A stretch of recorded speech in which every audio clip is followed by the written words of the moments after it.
ये सुन करके जैसे उसके ससुर ने सुना तो तुरंत ही उसने अपने बेटे से कहा तो अपनी पत्नी को लेकर के इसके मायके छोड़ करके आओ, ये पागल हो गई है। हमारे यहाँ नौकर चाकर लगे हुए रोज ताजा भोजन बनता और हम ये कहती है हमारी बदनामी करती है, हम बासी करते हैं।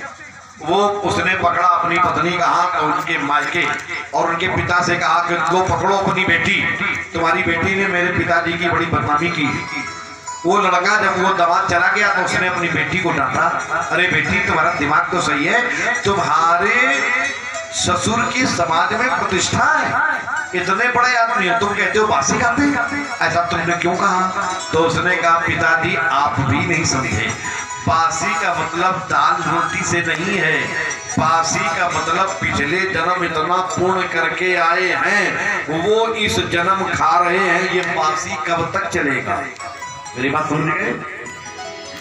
जब तक नया ताजा नहीं करोगे तो ये पिछला कब तक चलेगा? ये बैलेंस तो एक दिन खत्म ही हो जाएगा। तो मेरा मतलब ये था, और बासी का मतलब कोई भोजन से नहीं था। पिता की समझ में आ गया, उसने अपने दामाद को बुलाया, दामाद को बताया, उसकी भी समझ में आ गया, अपनी पत्नी का हाथ पकड़ करके अपने घर ले गया। पिता ने कहा बेटा फिर लेकर के आ गए, तो उसने अपने पिता को समझाया, पिताजी आपकी बहू का ये उद्देश्य नहीं था कि बासी बनने से मतलब दाल रोटी से, पिछले जन्म आप इतना पूर्ण करके आए हैं कि इस जन्म में बैठे खा रहे हैं, क्योंकि इतना पिछला पहले से पड़ा, और ताजा नहीं करोगे तो पिछला कब तक चलेगा, ये बासी कब तक चलेगा? तो ये जैसे ही समझ में आया तो आज ससुर की आंखें खुल गई। उन्होंने कहा बेटी आज से 5 रुपए का प्रत्येक दिन दान होगा। तो ये सुनते ही बेटी बहू नाचने लगी।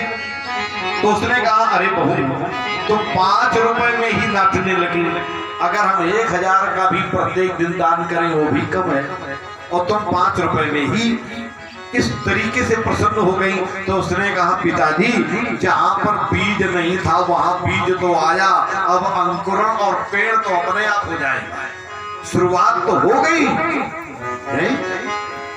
तो मेरा कहने का मतलब बासी कब तक चलाओगे? अच्छा एक बात सुनो, तो व्यक्ति चाय की दुकान पर गए, एक के जेब में 100 रुपया, एक के जेब में चवन्नी नहीं। जो 100 रुपया जिसके जेब में है वो तुरंत आकर बोलेगा चाय ले आओ, पकौड़ी ले आओ, ऐसा करो वैसा करो।